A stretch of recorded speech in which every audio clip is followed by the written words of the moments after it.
The soul continues to be a listener right up to our true home. You're still a listener here. The soul is not a speaker. The soul never speaks. The soul has never used any words. The mind speaks. The soul uses the mind to speak. The soul listens. The soul uses the mind to speak and listens to what the mind has spoken. Therefore, all speech at the physical plane or astral plane is being done by the mind. Listening is always done by the soul. The mind can't listen. It's a very well divided function. And yet we don't realize people who listen more and speak less are closer to the spirituality than those who speak more and listen less. That is why it's a common advice that you've been given 2 ears, only one tongue. So please, at least listen twice. So, but the fact that the functions are divided in consciousness within us make it simple that if we listen, how do we use the listening capacity to transcend into higher levels of consciousness? We do not know where the sound is. We are used to sounds outside. So we use an external device called repetition of a mantra. We say we'll pick up some words or allow a master or a teacher or a guru to pick up some words and call it a mantra or a holy chant and say, he's given us these words to repeat, and we keep on repeating. We don't repeat it because we can't repeat, we can only listen. We let the mind repeat and the soul listens. And that's how the listening starts. The listening starts. If we don't listen that way, then we are constantly listening to sounds outside of ourselves. And they distract us and keep us outside. If we want to take our attention within, then we have to listen to something that is within. Fortunately, the mind thinks its thoughts in words and language inside, not outside. Therefore, the thoughts of the mind, if we listen carefully, are also good enough. But the problem with the thoughts is the thoughts have association of ideas with outside things. And when we keep on repeating something which is in my thought stream but connected with something outside, for example, I came to this country, I found Shakey's pizza. I liked it. Now supposing I say I like Shakey's pizza, it's a good mantra for me. And I keep on repeating with my eyes closed, Shakey's pizza, Shakey's pizza. My mind is not inside, my attention is not inside, it's out in the Shakey's pizza. Therefore, any words that still have association outside, repetition of those words does not pull our attention inside. On the other hand, if there is something already inside, but not connected with outside, it can help to draw our attention inside. Very often, the mantras that are given by gurus in India, by the masters in India, are words with no connection with anything outside. But they have some connection with events that you might see inside. Therefore, they help, because the mantra can be anything so long as it is not drawing your attention out. Finally, I would like to say that the mind has a habit, built-in habit, of creating doubt. It was built for that. It's a good thing. If the mind never created a doubt, we would be so gullible, we would never learn anything. Anybody says anything, we'll believe it. The other person will say, we'll believe that. And we might be good yes men, but we will not be making any spiritual progress. I remember a story of the Russian Tsar. The Russian Tsar was entertaining the ambassador from Britain, from the United Kingdom, because there was a dispute as to who will hold Constantinople, an important port, Istanbul now, in Turkey. Who will hold that port, because it opens a way to both Europe and Asia. So the Tsar had control over that. So he was going to give it to one of these big naval powers. So the British ambassador came and said, Your Excellency, Britain has the best navy and the Britain can really take control of Constantinople, and you should give to us the management of that port. The Tsar said, yes, Mr. Ambassador, yes, Your Excellency, I certainly agree with you. Then comes the French ambassador and meets him. He said, French Navy is much better situated. It's closer to Istanbul, to Constantinople. You should give it to the French. He said, yes, Your Excellency, you are right. And it should be given to the French. The Tsarina, wife of the Tsar, who heard this conversation, afterwards came and said, what kind of fool are you? The British come and says, give us the port, you say yes. And the French come and say, you give it and you say yes. Aren't you a fool? He said, yes, my dear, I am. He was solving his problem by being a yes man. Now, it wasn't too bad at that time, because in diplomacy, it was all right. He was even diplomat with his wife. But the point is that we can sometimes resist things to a point where we create our own problem. The mind should not be made into a yes man at all. The mind is not built to be a yes man. It's to prevent you from that situation. How does it prevent you? By creating doubt, skepticism. It makes you question, which is a good thing. The mind always starts with doubt. Of course, the consequence of the doubt can be little negative. It is fear. When you are in doubt, you can be afraid. So therefore, doubt and fear are natural traits of the functioning of the mind. We have to accept them. That's what the mind was built for. So that it should have a doubt, it should be fear, and therefore makes us take precaution against taking undue risks and leaping into the dark. We don't want to leap into the dark. The mind is a good warning for us. It's a good system. That is why when we are trying to deal with the spiritual path, the mind also comes in and creates a doubt and says, how can I be sure? I may be misled into something wrong. Maybe it's not a God speaking, a devil is speaking to me. Maybe it's the negative power trying to distract me from what I'm supposed to do. It raises these questions automatically. And according to me, it's good that it raises these questions so that you can then tackle them, get answers to them. But if you can keep on examining continuously, even when you get the answers, just because you're being led continuously by the mind and not asserting your will is to take advantage of the mind's skepticism. Deal with the situation, learn about it, and move on. Remember, we have two wills in each one of us. The spiritual will that comes from our consciousness and soul, and the mental will that comes by thinking about things. Mind is a thinking machine. When the mind expresses a will, it's expressed by thinking about something and saying so. The spiritual will comes intuitively. There's no thought involved. It's a gut feeling that we get this should be done. This is the right thing. When the spiritual will and the mental will are in conflict, you have to decide which one should prevail. If we are never listening to the spiritual will, the mental will always prevails.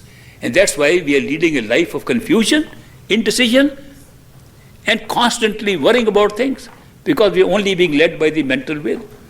We have never asserted ourselves. We have never asserted that, look, mind, you have given your opinion, you have given your skepticism, you have given your doubt, now I have to resolve how much I can test out and find if it is true or not. I have researched and found out that this was not right, you are still keeping on giving me that advice, I ignore it. The spiritual will can do that. We don't exercise it. This is a case of intuition versus reason. A case of where you use your gut feeling against the feeling generated by your thoughts. There, ultimately, you should have the final say. Your intuitive will should have the final say. Your spiritual will should prevail, and not the mental will. So remember this also, that the mind is doing its function. Don't be carried away with it. It's giving you a warning. It's giving you an opportunity to investigate. It's giving you an opportunity to check out. Is it right or not? Then ascertain and use your spiritual will to ignore the mental will. So this is another very important thing in a way of life. So because if we continuously live with the mental will and in doubts, how can we make any progress on this spiritual path? We are continuously in a state of doubt and confusion. What causes confusion? So many people come to me and tell me, I'm confused. I said, after meditation, you go to the stage called Par Brahm, beyond the mind, you'll never be confused again. Never. It's the mind's function to create this skepticism, create the different options, and create confusion, which is the right thing to do. And therefore you get confused.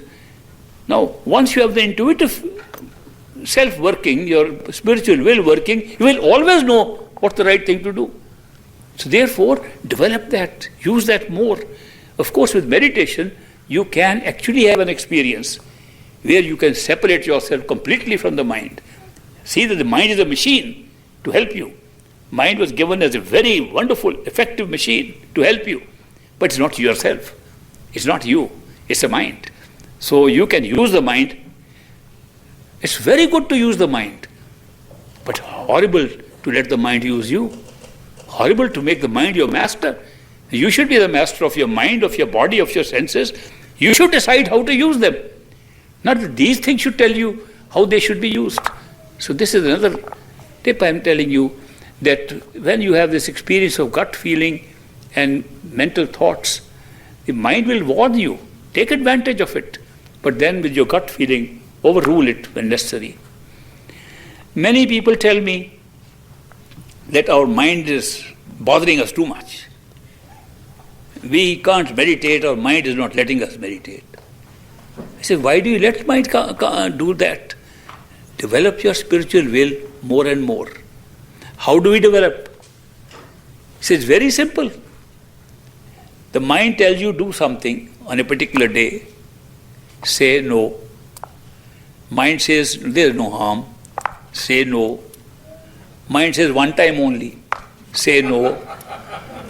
Mind says, we'll forget about it. Say no. You know, if you say no only a few times a week to the mind, it comes under control. But you have to assert it. You have to assert. A man married a famous rider, horse rider, once, and he went and he was riding his horse, and the wife, newly married wife, was riding her horse, and suddenly that horse of the wife jumped and she fell down. She got down and said, this is one time. Again, after a few rounds, the horse again jumped and she fell down 2 times.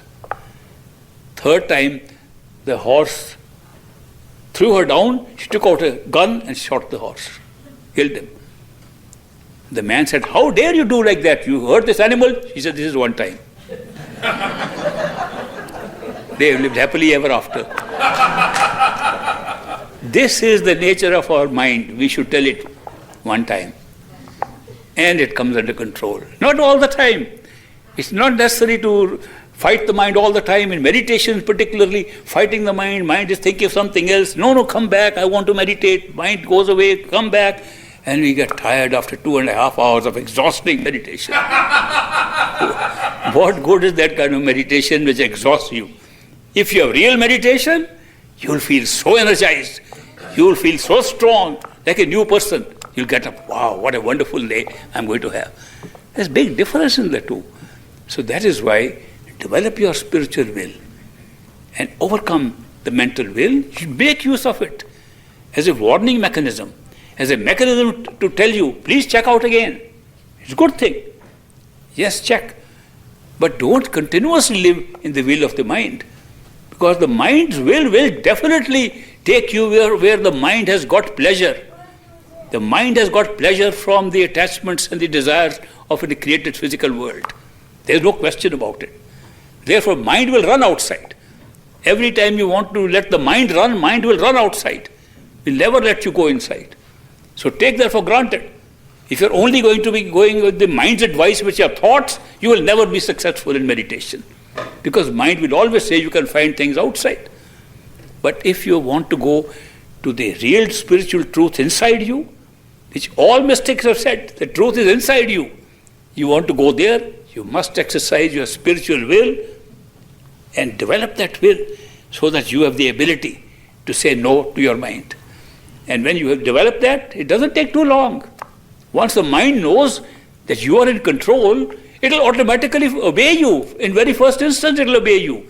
You will be so surprised how pliable the mind can become, how obedient a servant the mind can become if you exercise your spiritual will. The mind is also interested in pleasures, but there are more pleasures inside than outside. Just because it hasn't seen it, it's just attaching you to things outside. Let it have a little good time also along with you inside. The mind will never run outside. So that is why to have effective meditation, use your mind to help you, to go with you, and to have a joint ride with you. Let the mind come with you. And that happens.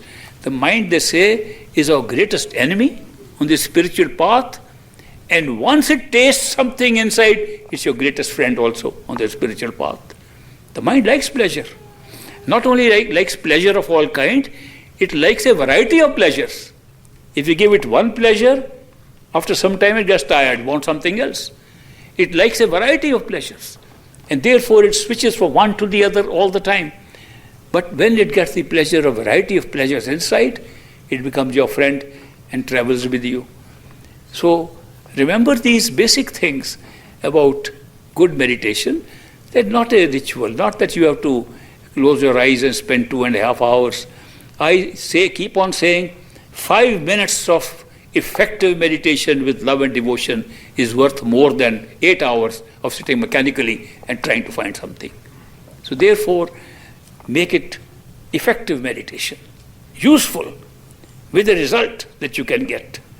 Otherwise, we are making it religion. Religions tell us the same thing. People do this. They've been going to church every Sunday for Mass, and now they go to satsang every Sunday for a satsang with a master. No change in their life, no progress inside, no experience inside or outside. Same fights at the house, same anger outside, same lust and greed as ever before. What kind of benefit did you get from this kind of spiritual life? Make it such a life that it shines out. People can see such a big difference in you. That what has happened? You're so calm and peaceful now. You are loving everybody and that's so detached at the same time. How can that be? But that happens just by effective meditation. So make full use of this effective meditation. Take advantage of it. Now, people can say, where can we hear the sound? They try to hear the sound. They can't hear the sound. Why can't we hear a sound if it is already in us, in all of us? There is no exception. You would not be alive if the sound was not there. Sound is life. Sound is what makes you alive. So, how come the very thing that's making us alive, we can't hear? Simply because the thing that hears, the part of us that hears, is called attention. Our attention is not on the sound. Attention is all scattered in an experience outside. Our attention is completely scattered outside. First, it is scattered in the body. We don't stay where we are supposed to be. It's scattered, we are aware of the whole body, constantly. We are continuously considering this body to be ourself, and therefore the attention makes the body alive. Then from the body, we become conscious of everything that comes in contact with the body, including the whole physical world. So the attention is so scattered, it's so spread out all over, that how can we hear the sound? It's the same attention that has to hear the sound. Therefore, we have, by our own lifestyle, by our own way of living, prevented ourselves from hearing something that is in all of us. So what is the way? To pull the attention from things where it's spread out. That is why we use meditation as a technique. Meditation is not an end in itself. You can't say, I've been meditating, therefore I've realized soul. People have been meditating all their lives and got nothing out of it. People have been meditating and thinking of the whole world. If you meditate by closing your eyes, chanting words, but your mind is running all over the rest of the world, that is not going to help you at all. Meditation is when you can withdraw your attention from where it is scattered and bring it back to behind the eyes where you are in the physical world. It's as simple as that. Therefore, when we practice good meditation, high quality meditation, we do not just spend time in closing our eyes and chanting. We close our eyes in order not to obstruct our own vision by looking outside. We close our ears, we don't obstruct ourselves from hearing outside things. We try to sit within that little chamber, small chamber, on top of our head. In the physical world, this body, physical body, is the best thing that ever happened. Because only in this body you can have this experience. There are two good reasons for that.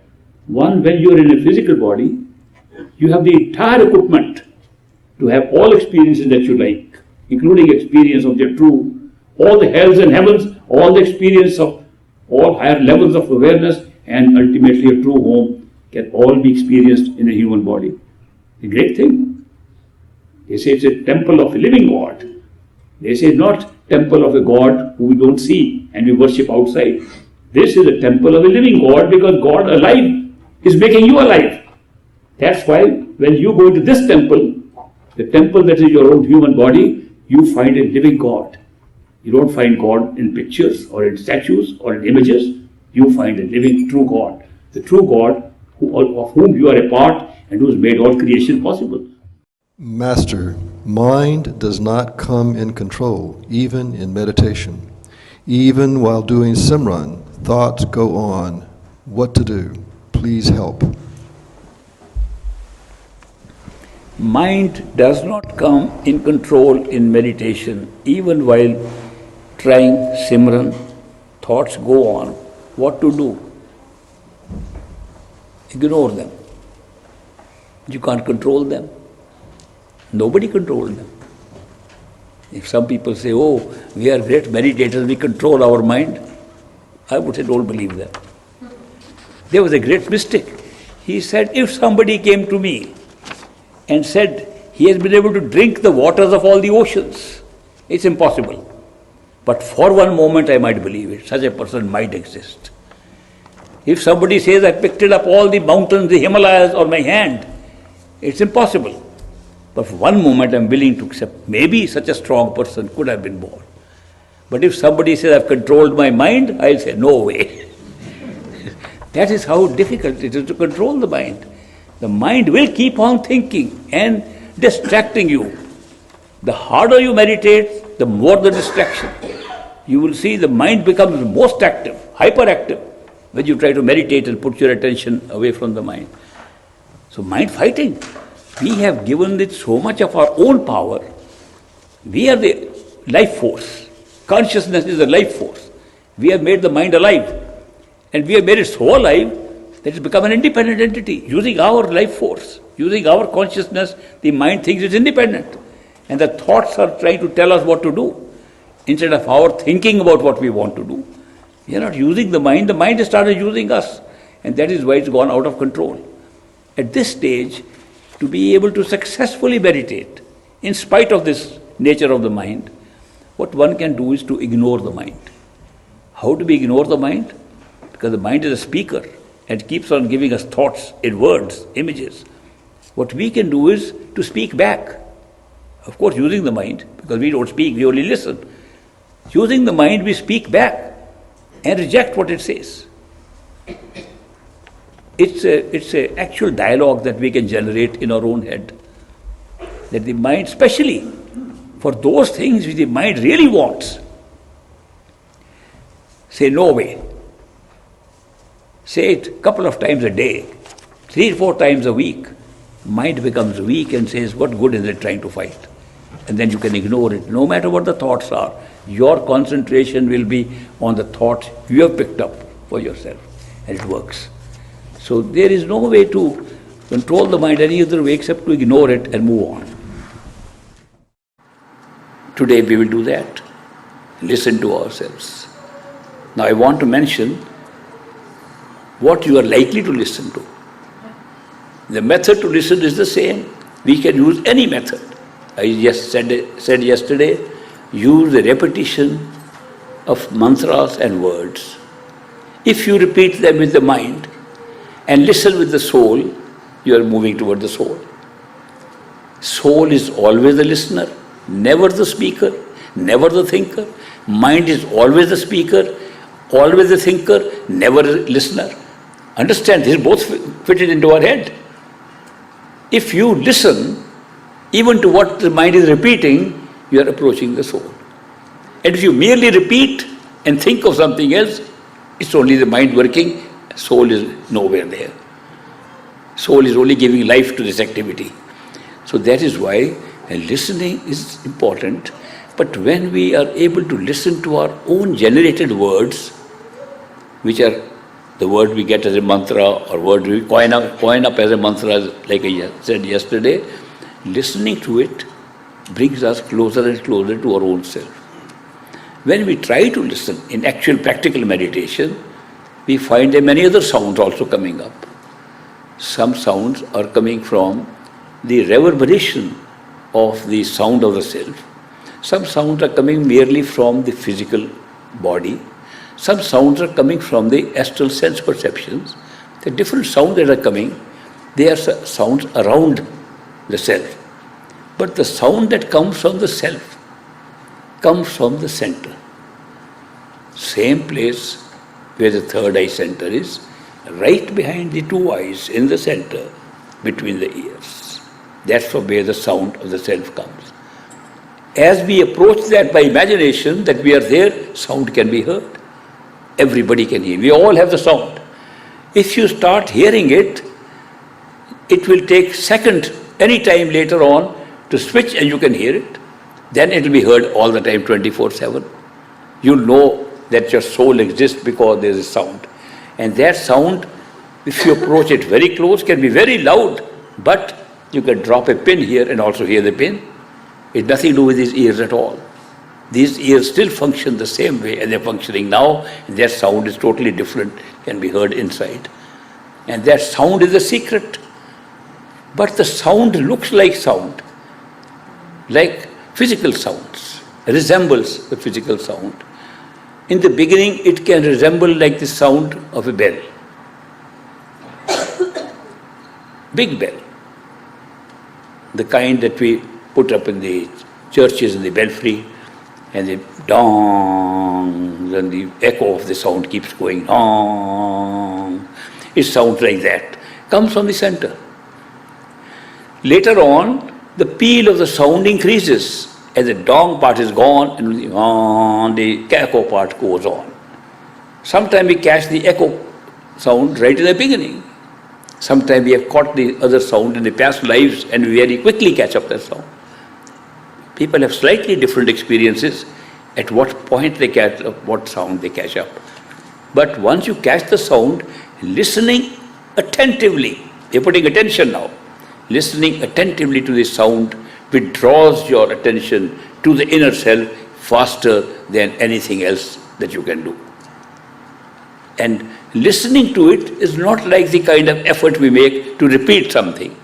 It's very different. Listening is far more enjoying something that is happening rather than you trying to get something. So listening to the sound is not so much of an effort as enjoying something happening somewhere. We go to a concert and we hear the songs, the music, the sound. We don't make effort to hear it. We enjoy it. It just comes, we enjoy. And that is how the meditation becomes when you are using the principle of the sound current, which is all emanating inside. You will hear it sometimes very low volume, far off. Sometimes it will come closer. Sound is not moving anywhere, it's in the center, it's in the self. Our attention is moving. We are not used to putting attention, withdrawing attention. We are used to focusing attention. And therefore the practice needed is to hold the attention to the sound and it becomes louder and you hold it, it pulls you. You suddenly feel you don't know where your body is gone. But those who are really serious meditators, I want to give a word of caution. It's not necessary to hurry up through these things, because when you hurry through this, it looks like you are dying. And some people have got so frightened, they have stopped meditating. They write to us, we were scared, we didn't want to meditate. Your meditation kills us. It doesn't kill you. It's called dying while living. Dying while living has been mentioned as a process of finding yourself. And in the Bible, Paul says, I die daily. So this is something very different from physical death.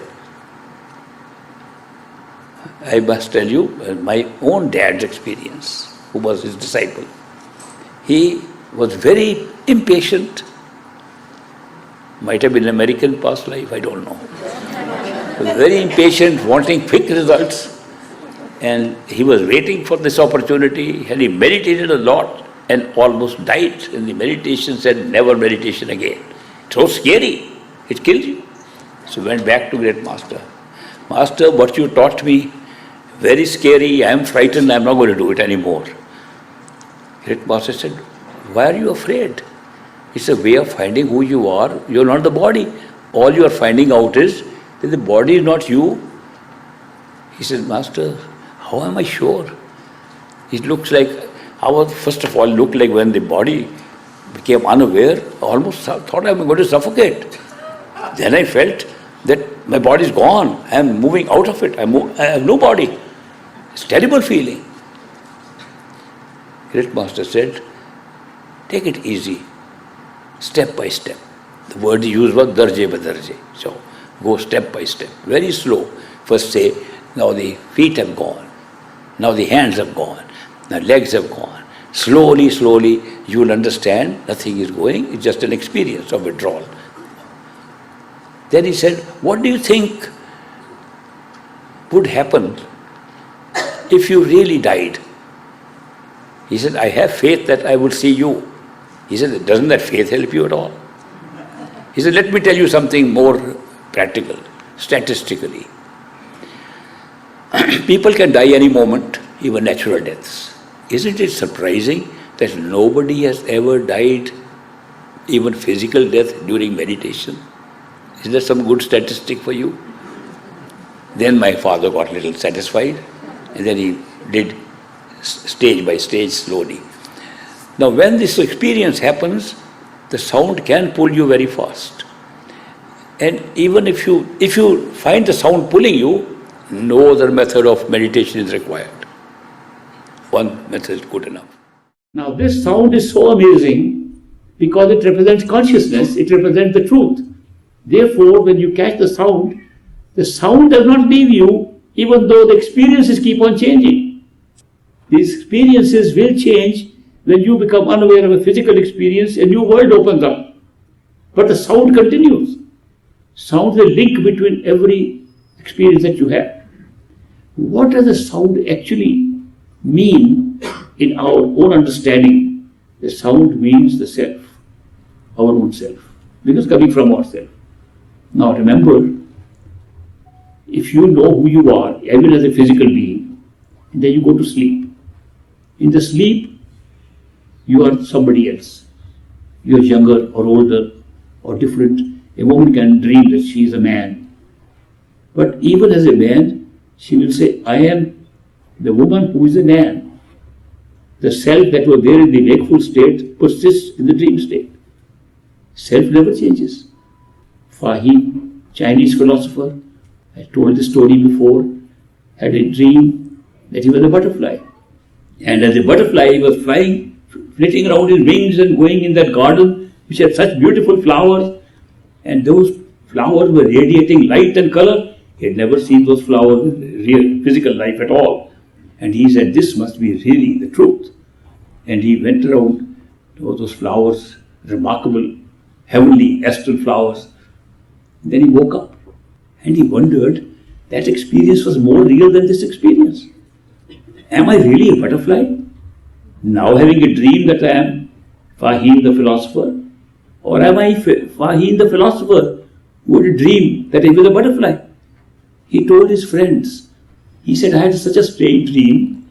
In the dream, I felt I was a butterfly and I was flying around. The friend said, "Don't be stupid, you can't be a butterfly, you don't look like a butterfly. How can you be a butterfly? You should not say you are a butterfly, you should say, I saw a butterfly flying in the dream." Fahim said, "I never saw a butterfly. I was flying. I was flying. I had the wings. In fact, I could never see my own eyes because I was seeing things as a butterfly." What's the moral of the story? That no matter what form you have, the self remains the same. The same self that was Fahim, the philosopher, was the same self that was a butterfly. You, in whatever form you are, even if you become formless, the very self that you have today will be yourself. When you go to a dream state, no matter what form you have in a dream, it's the same self that wakes up and says, "I had a dream and I saw this." Not that you saw somebody else, which are yourself. That is why there's one thing in this entire creation, this entire universe, in all the experiences that never changes: the self. The self will never change. And that is why, if we define reality as that which never changes, the only reality is the self. It never changes. Experiences all change. This world we are living in, everything changes. We grow old, things change, nations change, planets change.